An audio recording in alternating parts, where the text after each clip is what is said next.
A beautiful afternoon wherever you're watching us. It is a pleasure to have you on another exciting episode of that talk show. First and foremost, I would want to apologize for starting slightly behind schedule. I'm dealing with a politician and a presidential aspirant who has a very tight schedule, and we're able to catch up with him to be with us on this episode of The Spotlight. The Spotlight is your weekly educated, entertaining, as well as enlightening talk show where we bring to you varieties ranging from politics to trends to lifestyle, entertainment, and um, trending news in our community in the GTA. Now, as a community in diaspora, we owe ourselves a support towards the economic growth and development of our motherland, which is Nigeria. And on this episode, we are doing more of politics. We will be talking with a special guest who is also a diasporan resident in the United States of America. He will be joining us on this edition of the talk show, The Spotlight. And he is no other person than Joseph Faduri. He is aspiring for the esteemed office, the number one office of the Federal Republic of Nigeria. And he is a youth. He is in the Yoruba parlance where I come from, they would say Uduni Kunshaim of Fuloko. What I mean is that he is a popular person. He is an artist, a producer, a filmmaker of repute, and of course a philanthropist. He has chosen to run for that number one position in the Federal Republic of Nigeria. For our diasporan audience, you will begin to wonder, Nigeria is a very big country. It's referred to as the giant of Africa, a very populous black nation with natural resources. And this young man who is our guest is contesting for the number one office. On this episode, we will be talking with him. One asking what is his driving force, and we will also be asking his blueprint. How does he intend to change? And of course, we will be wishing him all the best in his journey as he continues to aspire for this position. This is our role on this episode. Once again, my name is Akeem, and I'm welcoming you on this beautiful edition of the talk show, The Spotlight. We'll be right back. We'll take a break, and when we return, we will welcome our guest with us in the studio. I'll be right back.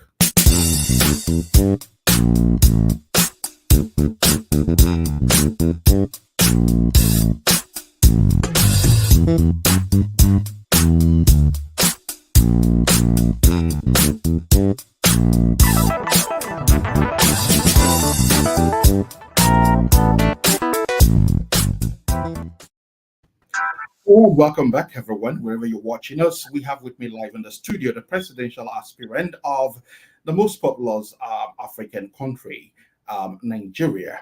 And like I said, he is a diasporian. His name is Faduri or Joseph. Mr. Faduri, thank you so much for joining us on this edition of Spotlight. Thank you for having me here on this show. I am glad to be here.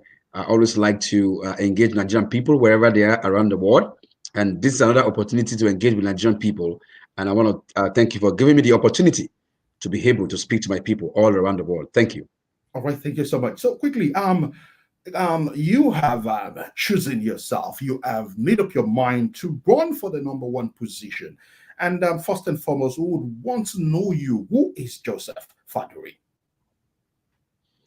Thank you very much. My name is Faduri Oluwadare Joseph. I am a native of the Ikpetu Idesha area of Osun State. I'm a young man who haven't finished university for 5 years. Had no job in Nigeria before migrating to the United States of America, where I went to school to study nursing. And when I finished, I got a job a day after I graduated from a nursing job. You can see the difference between two continents and two countries. And since then, I've been back and forth to Nigeria. At one point in time, about 8-10 years ago, I started a foundation called F-Planet Foundation, using it to help in giving out food, in supporting Nigerian people, helping some people to pay school fees for their children. And but at one point in time, I realized that foundation can also be a problem. We must solve the root of our problem. Our country is fixable. And if it is fixable, then we must do everything possible to see how we can come on board. I used to remember that I was told sometimes ago that I will be the leaders of tomorrow. When I was in my 4 years, 6 years, and 10 years old. I'm over 40 now, and the They said I'm still going to be leaders of tomorrow. So the question is, when is that tomorrow going to come? Yeah. That tomorrow has to be now. Our leaders are analog. It is very important that we, on the digital age, should pick up the country, pick up the pieces. They've done their best. I'm not running a campaign to insult or abuse any others, but they've done the best they can. They are analog. They cannot do more than what they have given us. So we, with international exposure, must pick it up and run with it and fix the country, make it habitable, make it better for the next generation. Thank you very much. Thank you so much. For people just joining, please, you can feel free to keep sharing. We're transmitting live on YouTube, on Extra Media platform, YouTube, Facebook, and Twitter. On this three platform, you could keep sharing. And for people who would miss the live broadcast, we'll definitely still share so that they can join us. And for people in Nigeria, this is my candid opinion that this episode is more for you. We need to take our destinies into our hand. We should not give up. We are not slaves. We can't be slaves in our motherland. So this is why you need to support vibrant people who have the skill set to move that country forward. And that's really, really my candid advice. And I'll keep reiterating this fact in the course of the program. So now, Mr. Joseph Oluwadare Faduri, let's look at something. You are coming on board with a vision. Yeah, you have spoken well. Why, as a digital aged personality, you are ready to bring your skill set, your time, your resources, your goodwill network to move the country forward. But it is not just all about that, because whoever is coming from the dilapidated situation of the country, because you would agree with me that the country is suffering in terms of economies, in terms of security, in terms of education. A lot of things are wrong with that country. So this is why we are grateful that someone like you, you're coming on board with your skill set and and knowledge to move the country forward. But we have to table these things one after the other. In terms of economy, which is really the bedrock of every administration, I'm going to start with that. You would agree that Nigeria is currently we're engulfed in debt, and we are servicing debt with over 90% of our revenue, and the current administration is still going into debt. I want to hear from you, if you don't mind, sharing your blueprint in terms of the economy of Nigeria. How do you intend to go in details to revitalize that sector, which is our bedrock and our hope of moving forward among other communities in the world? Thank you, Mr. Akeem. Our problem it's not big. Sometimes people think that Nigerian problem is so big and it cannot be solved. It's not fixable. But I realize that our problem is not big. The only problem we have in our country, the root cause of our problem, is corruption. Because a lot of money that we are even borrowing abroad, I can assure you that they can't even account for how we're spending it. We are borrowing money to loot the money a lot of time. We are borrowing money not to use it for what we're supposed to use it for. All the money we have been borrowing the last 8 years, I can assure you that if you ask this government to give account of it, 50% or more of those monies are looted. You will even realize that even money they were recovered from looters are also being looted and relooted again. So corruption is what has turned our country to where it is. So if our economy in any way must move forward, don't forget that the same oil that we have since the 70s, where we have the oil boom, 80s where we have the same oil is what we still have. We are not even doing anything to diversify our economy. And that is why everything we are doing is borrowing and looting. First and foremost, how can we have a country and we don't have a refinery to start with? How can we have a government who is sincere about economy, growing our economy, in 7 years has not been able to fix at least one refinery to work? So it means that we're joking. How in 21st century do we have a country where not yet we don't have a stable electricity? Then how do you build your economy? You have to build your economy on something. And the best way you can build your economy is to build it on having a stable electricity. Because when you have that, then you will be a producing nation. Until you turn to be a producing nation, you are just a consuming nation. You will continue to borrow, and to borrow. So the first thing we're going to do in our first 2 years in office, like I promised myself, we're going to, the first 100 days in office, we're going to use it This is the way I put it. If you go to my website, farojo.com, I said, in 61 years, our country have been through so much and nothing is working. It's a country that has everything, but we lack everything. So we're going to use our first 61 days to sit down and look at all our problems. The light, most importantly. Now, when we find a solution to how we're going to fix it, we will spend the first 1 year to face the light and fix the light. Because the light is life. Any country that is working around the world is a country that has stable electricity. When you have a stable electricity, then your economy can drive. You can start that economy. You can be producing. Even small businesses can survive. Then you imagine we have a Jakarta steel that can produce every tools that is needed, for a house. But we're spending over 3 billion every year importing steels from abroad. Imagine if we are producing that in our country and we're also exporting abroad. Definitely it will help our economic growth. So many countries, sometimes ago, Peugeot, Volkswagen, they are producing in Nigeria. What happened to them today? They've all gone. What happened to Dunlop? They've all gone. Even right now, oil companies are moving to Ghana, to other countries, just because of electricity. So if only we are sincere and we can fix that electricity, we'll have cut our problem in half and our borrowing in half. And also, if we borrow money, we should be able to account. Government should be able, from time to time, tell us how much they borrow and how they are spending it. There is no accountability. Nobody is watching what anybody is doing. There's no watchdog. Money is borrowed, money is looted, and we move on to borrow more. So the root of our problem is how are we going to cut corruption? First and foremost, let us computerize Nigeria. When you computerize a country, you will cut corruption in half. In the last 4 years, there is only one place that is always got burnt in Abuja. It's only the Treasury Department. Every year it got burnt. I don't know why it's always getting burnt, because it's paperwork. Once people steal money, they burn the place up and say, oh, it's burnt. Even in is in Sanfara now, about a week ago, the same Treasury Department got burnt, because at the end of the day, you realize that people have stolen money and they put fire to gun down the place so that nobody will be able to trace all of this. So if we are able to computerize Nigeria, sincere about fixing our light and making sure also we try to make at least one refinery work in our country, we'll have cut our problem in half and kickstart our economy, and we'll stop borrowing as much as we are borrowing right now. All right, thank you so much, Joseph Fadori. Once again, for those of you just joining us, the program is Spotlight, and my name is Akeem. Today we are talking, it's going to be 45 odd minutes with Nigerian presidential aspirant.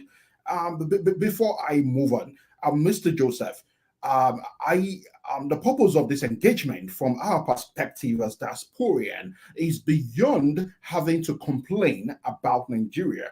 We already know that Nigeria is in a mess. And as a result, I am more keen, and I'm sure my audience are more keen about hearing your own blueprint, the dynamism, what change, what research are you bringing to the table? We want to hear you tell us about your own agenda so that we don't look like we are in a circle like the two popular political parties in the country. People would complain it's PDP now, they give APC with the hope of a change, and these people are still complaining up after 7 years in power. We wouldn't want that recycle. I am very keen on this episode to make sure that we're having a firebrand, somebody who has his own blueprint. So let us play less on complaining about these people. They have failed us, and they will continue to fail us if we choose to follow their pattern of complaining. That takes me to the next question. We're looking still related to economy. I appreciate your two key points there. One is diversifying Nigeria's economy. What you said, we should take a look away from oil and diversify. You looked at it from the angle that we need power. Electricity, and you said you definitely look into that. Now, you also said something. The first 60 days in office will be to look at the other, kind of have a comprehensive review about our problems. For me, I'm moderating, but at the same time, I'm being very critical because I believe in your vision that a young, vibrant person like you would bring the change to the table. But having to spend another 60 days evaluating what has failed us, to me, is going to be very very very like it's like we're repeating a cycle. But having said that, we'll move straight to the next question. I am interested in looking at you in terms of your plan towards like how can we, what are your major blueprints, your immediate drastic steps you are going to set in motion to get Nigeria back on the right track if you're given the opportunity to be the number one citizen of the Federal Republic of Nigeria? Yeah, thank you, Mr. Akeem. My blueprints are very simple. If you're going to make a country, what makes America, Canada, Europe a developed nation is nothing but first and foremost electricity. So the first blueprint is first and foremost fixing electricity. Sometimes ago, if you remember, we have something that we call Ghana must go in Nigeria. But the day they realized that only ordinary fixing light would turn their country around, they did that. And right now, there's not a single Ghanaian in Nigeria. They are all back to their country because now in Ghana, it's now Nigeria must go. The reverse is the case. So first and foremost, we're going to fix electricity first. That's my blueprint. Secondly, is that we're going to computerize Nigeria. In computerizing the country, we will do a lot in cutting our corruption in half. Somebody said in JAMB office that snake, ate all the money in JAMB office. I'm sure we all remember. How can snake, embezzle money? What did we do about it? Because if we are serious about corruption, how many people in the last 7 years have we actually sent to jail for corruption? How many people in the last 7 years have we sent to jail for corruption? And we are fighting. How do you fight corruption? And there's nobody that is disciplined for corrupt practices. So we're going to take fighting corruption more seriously, so that when you make one or two people a scapegoat, then definitely every other person will adjust that this is not a government that is playing. Thirdly, for any country that is going to survive in life, nobody must be above the law. Our country is a country where so many people are above the law. We're going to strengthen our police. I was speaking to a captain a week ago, and he said he resigned from the army because they asked him to go and face Boko Haram with no equipment. And he said, well, if you want me to die, I would like to die when I have equipment. I'm not going to die when there is no equipment. So meaning that if we give our police and military the right equipment, they can protect our country and they can clean up our country of insecurity. So let us secure our country. Let's make sure we equip our police, equip the military, so that they can be able to keep our country safe. When they keep our country safe, now let's look into how we can take farmers back to the farm, because farmers are running away from the farm now. How do we have vast majority of land? How do we have vast majority of land? And it's so sad that we before oil, there was agriculture. We were living on agriculture. We were surviving. We were exporting agriculture. What happened today? Everybody wants to do banking, e-trade, and all that. We have a lot of land in Nigeria that we can put together. The government should be able to have 100 acres of land in each state where we are producing something. Let us produce food that we're going to eat in our country that we can even export, to other parts of the world. If we do all of this, we'll have been able to cut hunger also in half. So if we're able to do all these basic things, I can assure you that there's so much we can do to solve our problem in our country. So first and foremost, like I said, is let us make sure Nigeria is electrified 24 hours. It will bring jobs back to the country. It will bring companies back to the country. Nobody is going to invest in a country where there is no light. That is one.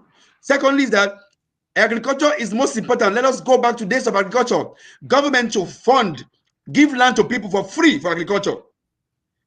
Give land to to people for agriculture, and enable them, help them with supplies. And the land to be monitored that is used for agriculture. You don't get a government land and go and put a yash there, or go and put a duplex there.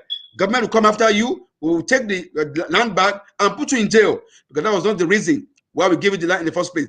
Let us encourage agriculture. Let's pump money into it. Let's make it a modernized agriculture that even a graduate can go into it.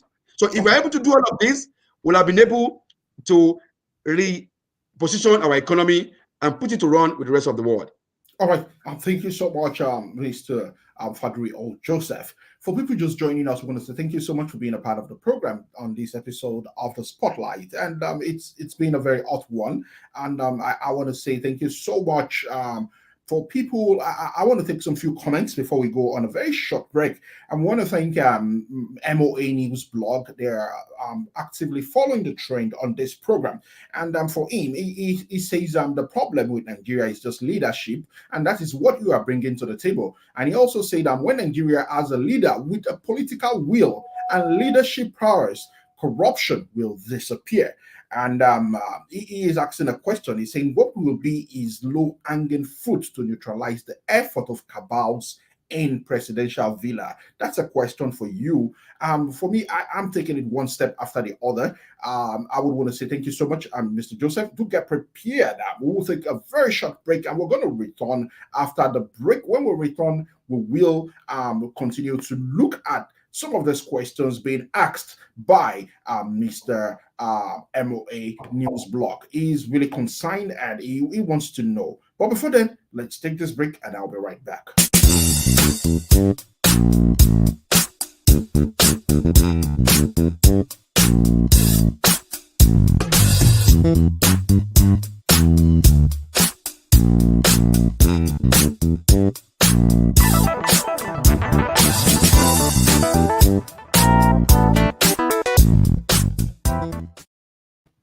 All right, 22 minutes already into the show, and it's the Spotlight for 5 minutes with a presidential aspirant from the populous country of Nigeria in Africa.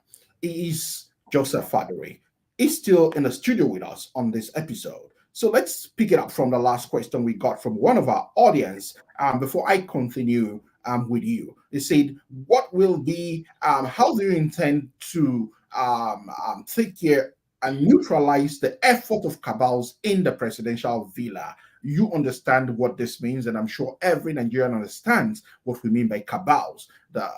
So just go ahead and respond to this. Then we move to our questions. I want to thank that listener who asked that. That's a very, very important question in this election, because this election is about the soul of our country. And what I bring to the table is rescue 2023. Enough is enough. We need to rescue Nigeria from the hands of this cabal. This cabal has been the one that has brought our country to where it is today. Even when we're not going to insult or abuse any of them, we must still talk about the issues of what has brought us to where we are today. And the reason why I am even also coming on board is because of leadership that person mentioned about. We have everything, but we lack everything because of good leadership. And that is why I am not going to take a penny from this cabal. And that is why every day I'm calling on all Nigerians around the world to please support my candidacy. Imagine if 1,000 Nigerians around the world can give us $100. Imagine how much that will be. If 2,000 Nigerians can say, let me support this young man with $100, imagine how much that will be. Imagine if 1 million Nigerians can say, let's give this young man $100. That means we'll have been able to raise enough money, just like we do abroad. Thank God, you are in Canada, I'm in US. You know that election here, people come together, $10, $5, $2, they generate it. At the end of the day, the politician is not indebted to one man or two people or three people or cabals or godfathers. But in our country, election is such a way that you are indebted to one man or two man, and once you get there, they tell you, no, you can't do this, you can't do that, because we are the one behind it. So I'm calling on all Nigerians around the world that this is a government of the people. You are the one I am looking to support me with $10, with $20, with $100. Go to my website. GoFundMe is there where you can support my candidacy. Let us fight this fight together. It's our fight. If we can fight it together, we'll have been able to defeat the cabal. Because when I get to Aso Rock and there's no cabal that gave me money, but it's Nigerian people, then I'll be answerable to Nigerian people and not to cabal. So I'm doing my best. Up to now, I can boldly say I've spent close to 100 million naira from my own account, not taking 1 naira from any Nigerian politician, not a single dollar or naira from any Nigerian politician. And I'm going to do my best to make sure I didn't take money from them. Now, to make it worse, they wanted to make sure that, okay, youth is not able to contest. They put the ticket so expensive. 100 million for a Nigerian ticket, 40 million, 50 million, because they know that they are the only one who can afford it. An ordinary youth may not be able to afford it. But I know with Nigerian people supporting me around the world, we can afford it, and we're going to pay this money, and we're going to take the fight to them and rescue our country from their end. So this is what we're going to do, getting donations and support from Nigerian people and not from godfathers. All right, thank you so much. That's a very logical way to have answered the question. Thank you. What a brilliant representation. We're going to get to that point in terms of having a kind of audience-related support towards this ambition. But there is something I would want to ask. To a lot of us, we look at you, we understand you are a filmmaker, you're an actor, you're a comedian, you're an artist, you sing. We know you're multi-talented, just like Zelensky of Ukraine. You know, he was a comedian and he came for the service. And today, he is a world respected person as a general, not just looking at his past for who he was. That is what we want to believe Joseph Adure is up to. And we're wishing you all the best on behalf of my team right here in the studio from the city of Toronto.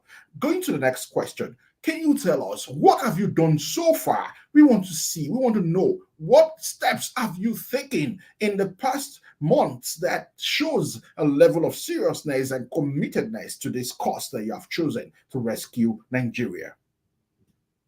Thank you for that question. For those who have not probably know much about me, aside from the movie making, if you go on internet now, definitely you will see how much I have done. Within the last 2 months, we have been touring everywhere in Nigeria. Because if you're going to show that you're serious about running our country, then you have to show up there in the grassroots and talking to the people. I've been to Nigeria. I just came back from Nigeria a week ago. I will be returning back in 2 weeks. And we have been touring Nigeria from the south to the north. I've been touring Nigeria. I have missed 2 assassinations.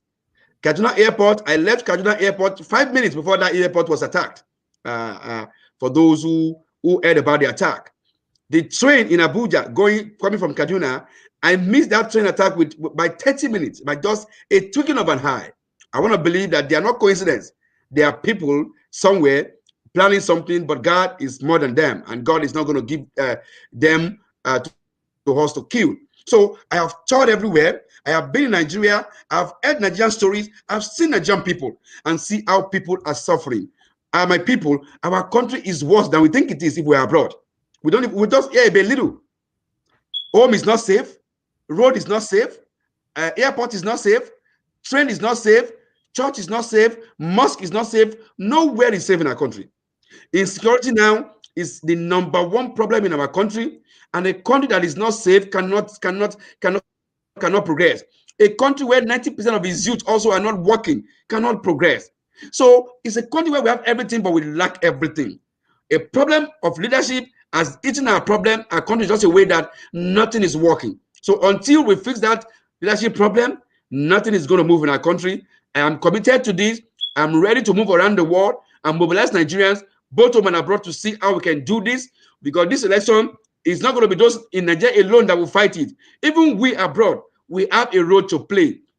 Apart from supporting financially, we have a role to play. Apart from supporting financially, we must be able to influence our people back home who to vote for this next election. Okay, thank you so much. Now, it's very critical. Before I forget, you've mentioned the issue of insecurity. We've had it, we know it, we feel it.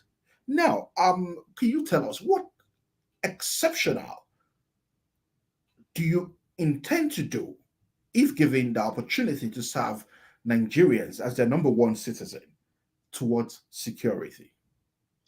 That's a very important and sensitive question. Because right now, our problem, the major #1 problem in Nigeria is insecurity. People are dying every day, kidnapping every day. But all of that also boils down to poverty and no job in the country. Anywhere in the world where we have youth not working, they will commit crime. Even where we are abroad here, crimes are committed by youth that have no job. And now we live in a country where 90% of the youth have no job. So an idle man is devil's workshop. So our youth are idle, our people are idle. And that is why so many people are taken to crime every day. So now on the issue of insecurity, General Abacha once said that if there's any insurgent that pass 48 hours, it means that it's either a politician or someone in government is benefiting from it. The insecurity we have in Nigeria now, I want to believe that there are people that are benefiting from it and do not want it to end. Because every misfortune in the country, so many people benefit from it.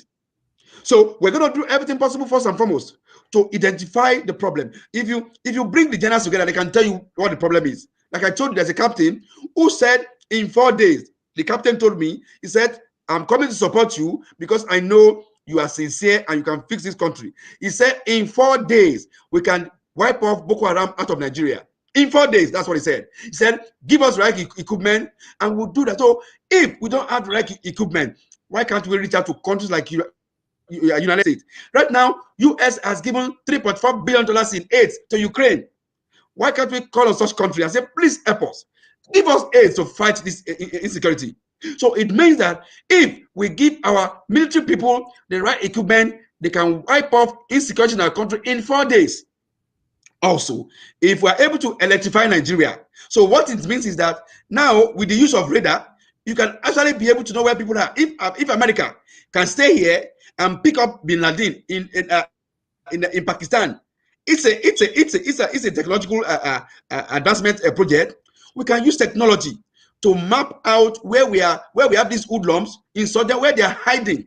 With technology, map it out, get it out, move in there, and wipe them off from the face of the earth. Okay. The last part of it is the police. Whether I like it or not, some of these are police officers also. There are a lot of abaquari inside the police officers who knows the hideout of all of these people. So we must be able to, first and foremost, to strengthen our police. A police officer does not even get a good salary. It's even being owed salary. I was talking to a police officer. He said, if a police officer died in Nigeria today, the only compensation to the family is 500,000 naira. As of today, if a police officer died for Nigeria, the compensation to the family is 500,000. Now ask me and ask yourself, if you are a police officer, would you die for such country? Okay, thank you so much, Joseph. Nobody's going to die for 500,000. So on my website, fadojo.com, I have put a plan for Nigerian police. We're going to strengthen up the police. No police officer in Nigeria should be any more than less than 150,000 a month. If we can pay senator 29 million in a month, how can we not be able to pay a police officer who is securing our life 150,000 a month? A police officer must be able to have free medical for himself and family. And also, if you die in the course of duty, we will give you 10 million naira, your family 10 million naira, free education for your children, free medical for the rest of their life, because you fight and die for your country. If you do this, you will see that you will have police officers that will fight for their country and fight for what is right. All right, thank you so much. Mr. Joseph, honestly speaking, I do understand that when we begin to talk about Nigeria, if we choose the route of complaining or looking at the situation on ground, we will be achieving two things. One, we will be treading the path of recycling. And at the same time, we will not be able to pick out meaningful things about your visions. So moving forward, I would really appreciate if we are able to touch base with our questions. Let your responses be very brief, straight to the point. Now, I am going to quickly revisit the last question I asked you about what you've been able to do. I am one of your followers. I follow you. I see that you've visited over 10, 20 different palaces around the country. From the north, I've seen massive reception held for you. To the east, to the west, I've seen you in palaces of kings, obas, emirs. And that was when I began to take your dream very serious. Like, oh, this man, he means business. I saw that you registered with your political party and you're preparing for the elections, I think the primaries. Now, please, forward, like I said, just come out straight with the questions and let's assume or think everything complaints in nature as extraneous for the next 20 minutes we will be having together. Before I take my next questions, I have this question from one of our followers, our guest, a viewer. He's saying, what faith do we have, do you have in coalition of political parties to contest against APC and PDP? Could you just run through that in 2 minutes? this election, if we're going to defeat the APC, then every Nigerian must come together to realize that we have a party to defeat, a party in government who has not done anything but bring more hardship to Nigeria. So to a large extent, we're going to have parties come together and drop our personal interest, selfish interest for the interest of Nigeria, and come together to see how we can. It is possible. It is defeatable. For instance, I'd like to announce to Nigerian that right now I am being adopted by Labour Party. I'm going to be running for Nigerian president as the Labour Party candidate.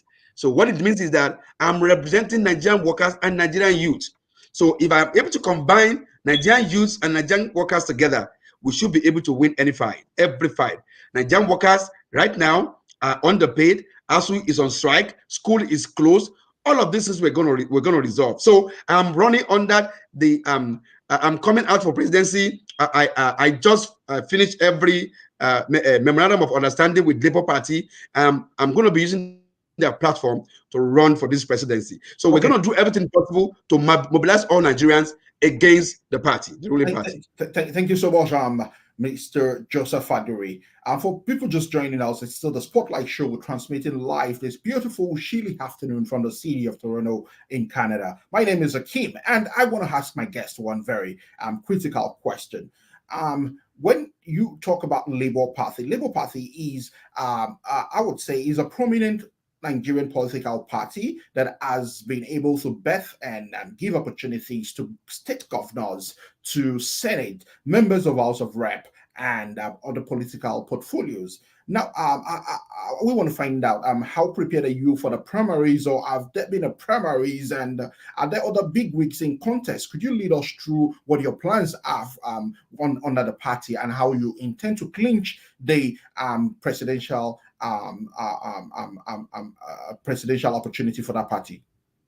We're working tirelessly on the ground with all the stakeholders of the party right now. As at Nigeria today, I am the most youngest aspirant that is running for Nigerian presidency, and the most promising, the most visionary, the most marketable. The youth of Nigeria wants youth. Everybody in Nigeria wants a shift in generational power in our country, and I represent that generation. A generation that not just because we are youth, but generation of leaders who can bring a true change, because the word change has been messed up in our country. So a true change in our nation. So we are working tirelessly all across the board to see how we can secure the party ticket. And right now we are doing well. I just need support of Nigerian people all around the world, because nothing is done free. So you're going to spend money for this, for that. So financially, we need assistance from all Nigerians around the world. This is possible. I want you to know that impossible is possible put together to be say impossible. So it is what you see. Do you see impossible, or do you see impossible? There is nothing like it's impossibility if you believe it is possible. Okay, thank you so much for that. Someone is joining us also on the program, Are Abiodun Adeyeye. He says, "Well done, my president." Thank you so much, Are Abiodun, for being a part of the program. We're still moving on, Mr. Faduri. Now, let's look at it critically. You sounded like you were open, like part of your strategy was to involve world powers in resolving our internal conflict. Now, don't you think either we like it one way or the other, these people are imperialist in terms of pre-colonization and post-colonization effects, and taking a comparative analysis with what's going on in some African countries? Would your administration always look out for such third-party assistance from our presumed either ways imperialists? When it comes to those foreign countries, they will always be a last resort, not the first resort. So first and foremost, the reason why I use the example of seeking aid, in terms of military aid, is because we know that when it comes to military aid, it can only come from the foreign countries we're talking about. How many missiles do we produce in Africa? How many guns do we produce in Africa? But when we have a country, we will encourage people to start seeing how we can produce our local guns, how we can produce our own missiles, because most countries now are producing everything they use. So why are we buying everything abroad?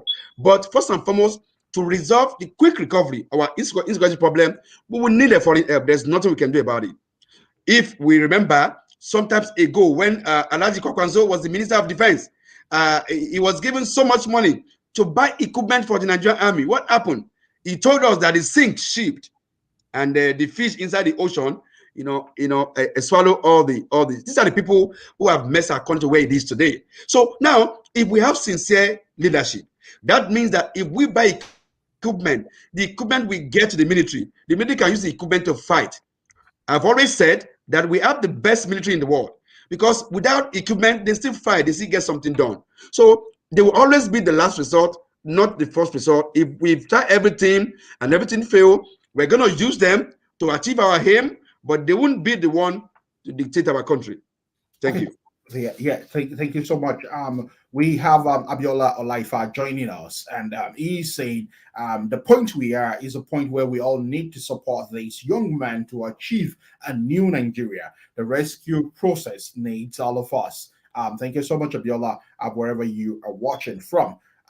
We would want to take another very short break. It's been a very heated one. When we return, Mr. Faduri, I am going to want to find out from you some of the questions that are related to your preparedness. This is an equaling task, I would say, but just like you mentioned, it is possible. We are seeing it to be possible while using our platform to also reach out to say it is possible. So do get prepared. We'll take another very short break wherever you're watching us from. We want to say thank you for being a part of the show, and the rest assured that we will do justice to this few more minutes we have with our guest. I'll be right back.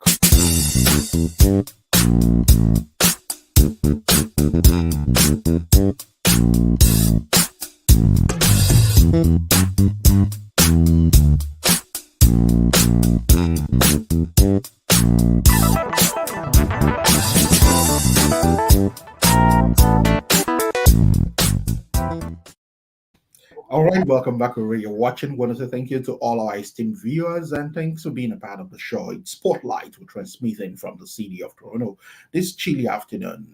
We're wondering if the summer, if the summer is gonna come. It's still chilly outside here. We want to thank our guest so far. It's been very educative, and we are beginning to get more convinced that Faduri Olawadare Joseph is the solution. We will be going back to join in for more questions. Don't forget, if you want to support him, we're going to get to that point, and we're going to let you have an avenue for you to reach out to him. Thank you so much, Joseph, for still being with us in the studio. My next question is for you. I'm Joseph. I want us to be very critical. There are a lot of movements in Nigeria we are aware of, even despite the fact we are in diaspora.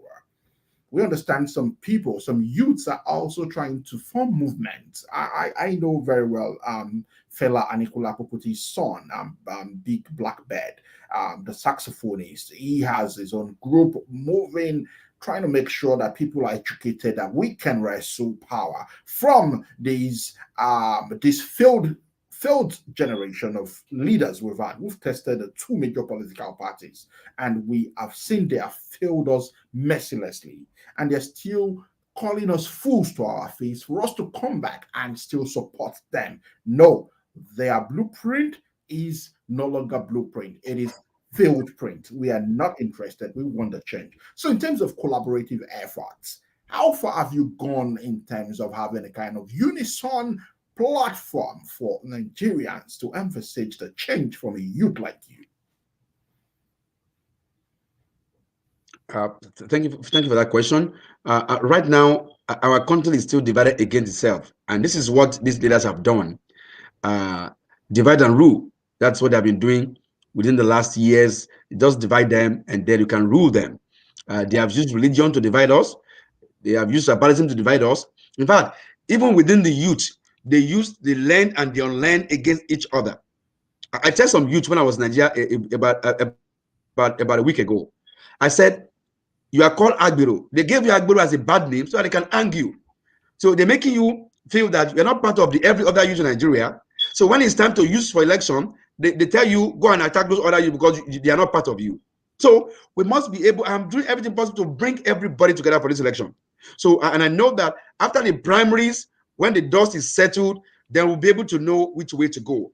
Fela said, "My people are suffering and smiling." Nigerians are no longer suffering and smiling, but now we are suffering and frowning. There's no longer smile in our faces because things are so bad. So we are mobilizing every day. Right now, I am being endorsed by Northern Initiative, a group that cuts across 19 northern states. I have been also endorsed by a group in the southeast, that are for the emancipation of Nigerian people. So many youth. I have also been endorsed even in Yoruba by Olugbeja Mekunu. That's another group too that is in Southwest that are also supporting, and all of these people will be coming out very soon with their endorsement message, endorsement videos for Nigerian people to know. So once we have primaries out of it by June 3rd, then it will be easier now to now begin to collate and mobilize and unite Nigerian people together.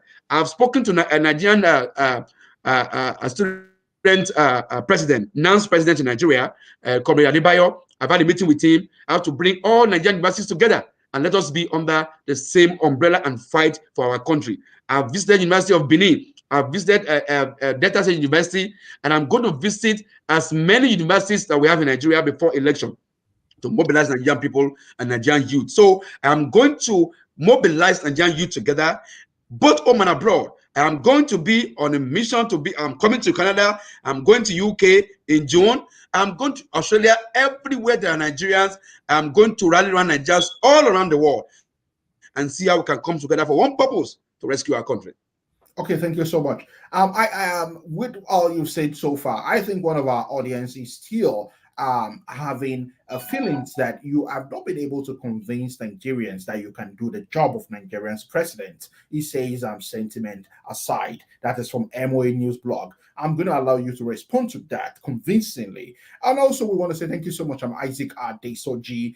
He believes that the rescue of Nigeria is long overdue, and we should all support this young man to achieve his goal. If we miss it this time again, we may never get it right in many years to come. Yes, many years, because the style now is that an incumbent runs for 8 years. We can imagine Nigeria again having to suffer for another deterioration, another mode of setback for 8 years, because the fact remains that the two major political parties has failed. You like it or not, if you want to move, we need to move. We need to dare it all and say no to these oppressionists, whose number one failure is the cost of governance. And, just like we said earlier, it's all about cabals and getting it right from the onset. And that is what Joseph Faduri is trying to do. He's trying to make sure that there is no bank roller, there is no big money donor somewhere. It should be a collective response. Our $1, $2, $3 can all come together to help his ambition. And that takes me to the second to the last question, Mr. Faduri. Let's critically look at it. That from what you are looking at now, how do you intend? You've mentioned it that you're seeking for fund to be able to get your political parties primaries. And when I look at it critically, your political party, Labour Party, is a very popular one. Like I said, it has given opportunity for people to be state governors, Senate, House of Rep, House of Assembly. Now, what are the strategies in place? How can we come in as the Asporian first to support this vision, to make sure that we are able to put in our own widow's mind in believing in you, and you also still owe us a duty to convince us that you are the man for the grace? I thank you. I'd like to first and foremost convince that newspaper, MOU, or like you call it, or all Nigerians, that Nigeria is fixable. And I can do, or I am exposed enough, I know what it is to be able to see what we can do to fix our country. First and foremost, fixing our country is not a one-man's job. It's going to be every one of us coming together to fix our country. I just want to lead a movement of people to see how we can fix our country. And like I said, the first thing first we're going to do, day one, is to fix our electricity. Sincerely, our electricity is the first thing. If you are able to fix power in Nigeria, you cut Nigerian problem in half to start with. Okay, Joseph, I'm going to just let me cut you there. How do you want to fix it? We've had stuffs like this from all these failed I've had meetings with blueprint. I've had meetings with okay. I've had meeting with some Nepal officials. Let me put it that way so that people can understand. The stakeholders, yeah. Yeah, the stakeholders. And they said they had a blueprint.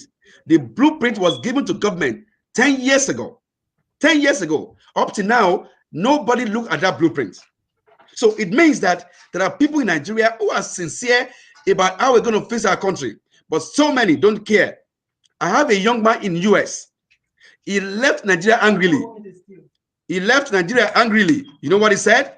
He said, you know, that he was part of the stakeholders in the power sector. He was part of the stakeholders in the power sector. And he realized that the power is fixable. And he kept telling his boss that, hey, boss, why are we not fixing this? We can fix it.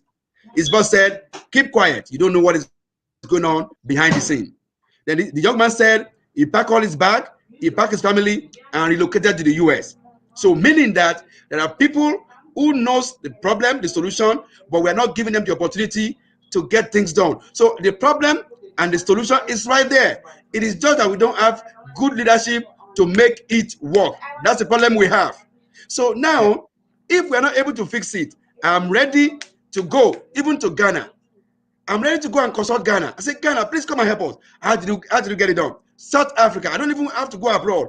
African countries that have stable electricity, we can make things done. Nigerians are smart people, and I know there are people in Nigeria who can sit together within 61 days and create a solution for our problem. One of the problems we have is that some of our transformers that are supposed to be feeding 50 houses are being used to feed 2,000 houses. Okay. So we all know the problems. The problems and solutions are there. So if we bring the right people in place, we will fix it. That is one. After fixing that, we're going to computerize Nigeria. When you computerize Nigeria, you're going to cut the Nigerian problem in half. It's only in Nigeria we don't have a clocking system. There are people of Nigeria who don't go to work and getting paid. I met a young man in US here. He's on payroll in Nigeria. And I said, how do you do it? He said, well, they have to pay my money to my account every year. How many Nigerians are outside there who are not in Nigeria and under government payroll? How many people have died and are still under government payroll? So we need to cut all of these excesses by computerizing the country. So there's a lot we can do to computerize our country and make it better. Let us create agriculture. If you bring agriculture, you will bring good government. And most importantly, the last one that I'm going to say, thank you. Okay. Our constitution. Nigeria has 250 tribes. I want to create two people from each tribe, making it 500-man panel. And this 500-man panel should sit down and look into our constitution and give us what we can call we, the people constitution. If we can do this, we go a long way to fix our problem. Our country is fixable and we can fix it. Okay, thank you so much. I wanted to make sure that we touch base on the recent agitation issue of restructuring or the breaking up of Nigeria, and I guess you've been able to respond to that. That was the last point you raised, which was it's I think you are more of the restructure aspect, whereby people can come together from every community and have the people's constitution. Okay, this is how far we'll be able to go, Mr. Joseph. I would want to give you the last the next 2 minutes to give us your own final words, giving us all the necessary links we need, information how we can reach out to you and support, and from there I'll be back to do the final signing off. So you have the floor, Mr. Joseph. My fellow Nigerians all around the world, our country is in a big mess, and we all know this. Our country is in a big mess, and we all know it. We all know the problems, from poverty to hunger to kidnapping to insecurity to joblessness to youth idleness. The question is, what are we going to do about it? We have complained for so long. Now it is time for solution. And I have come to lead that solution because we're going to do it together. It's our problem. It is not my problem. It is our problem. We're going to do it together. So please join me. Go to my website, fadojo.com, and see all the plans we're going to use to fix our country. And please see how you can support our campaign. We have a GoFundMe account, and we have an account that is also open, an official Farojo campaign account, a daily bank account that you can donate to. You can give us in naira, you can give us in dollars or in pounds. Please support this campaign. We have everything it takes to make Nigeria the best in the world. It's a country that has everything, but we lack everything. This election is about the soul of our country. So let's do everything possible to rescue our country and put it back to where it's supposed to be. Thank you. All right, thank you so much. It's such a pleasure having you. We promised people it was going to be 45 minutes with Joseph, but unfortunately, we are about 56 minutes already. Once again, on behalf of the entire team, we want to say thank you so much, Fadri O. Joseph, for being a part of the show. And we are wishing you all the best as you proceed in your campaigns and elections, and we are wishing you all the best. My own clarion call this afternoon is to say, wherever you're watching us, please keep sharing these pieces. Let it circulate to people. Let people know there is somebody who has come for the rescue mission. His name is Fadri O. Joseph. And I want to say thank you so much again to Abiodun Are Adeyeye. Your final words here says it's high time we understand that the earlier we all allow new hands in the ruling of this country, the better. Most especially the youth who has the zeal, the knowledge, the exposure, as well as ability to deliver. We have never had it so rough like this in our country. And for MOA, your final word says aspirants should be able to convince us beyond doubt Nigeria's unctuous and plan without actions. Enough of rhetorics. This is how far we'll be able to go. I want to say thank you to everybody who's been a part of the show. And we on this side from the studio end, we want to say thank you to all the technical team who has been able to join us. Thank you, Owolabi Excel Television, for being a part of it. We say thank you. And on our own side, we want to implore you to keep supporting visions like this. Let's see how we can help people who has the vision and enablement, the strength and the zeal to launch out. Mr. Joseph Fadri has started a lot of groundwork in Nigeria, and we're wishing him all the best. Join me sometimes for in the next 2 weeks for another off episode of The Spotlight. Don't forget, like, subscribe, and share. Have a beautiful new week and stay out of trouble. Stay blessed, and thanks for being a part of the show. Goodbye.